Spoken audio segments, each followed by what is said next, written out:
remember I was walking down King Street in Newtown one day, and I looked up and just saw this big road sign up above King Street and realised that it was just a big sheet of aluminium sitting up above the street, and decided that it might be a good thing to make use of.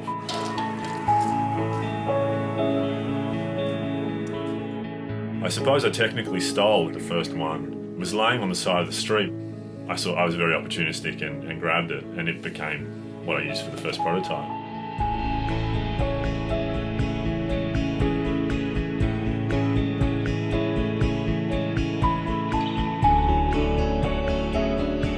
Most materials are processed so heavily before in being used that it's no longer possible to reuse them. But road signs are still very much in the format that they originally were. They're just a big sheet of aluminium that's hung on the side of the street. It was really nothing to do with the colour or the lettering or the typeface or that graphic element. It was just because it was a material that could be really easily reused.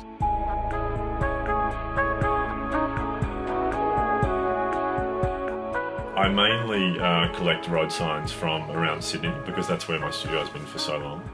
Mostly they're from scrap metal yards, sometimes from council depots, and most of it just gets sold on to be melted down, it gets sold to scrap. So if I can sort of interrupt that life cycle a little bit and give it another use, then that's a good thing. In the last collection I did, we filled a high-ace van, 2/3, the back of it, a big van. So, the car barely moved at the end of it. So we would have ended up with hundreds of signs. And I then take to my computer and sit down and create files that show the size, the reflective nature, the colour, and the grain direction of each sign. And then they just get cut, and there's no planning as to where the cutting happens. I don't sort of go and look at the sign and figure out where it would be nicest to lay it out. I just I like that kind of haphazard nature of what happens there. I'm more interested in the beauty of an idea than I am in the physical beauty of an object, or perhaps the beauty of its function.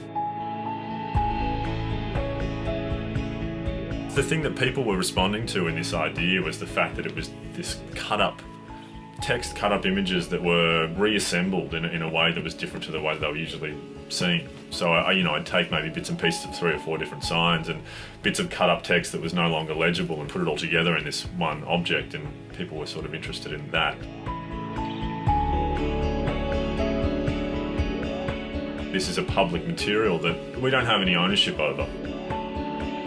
We use these things every day, but we can't take them home. They're in the public domain. We probably could if we really wanted to. They're accessible to us, but they're owned by the public.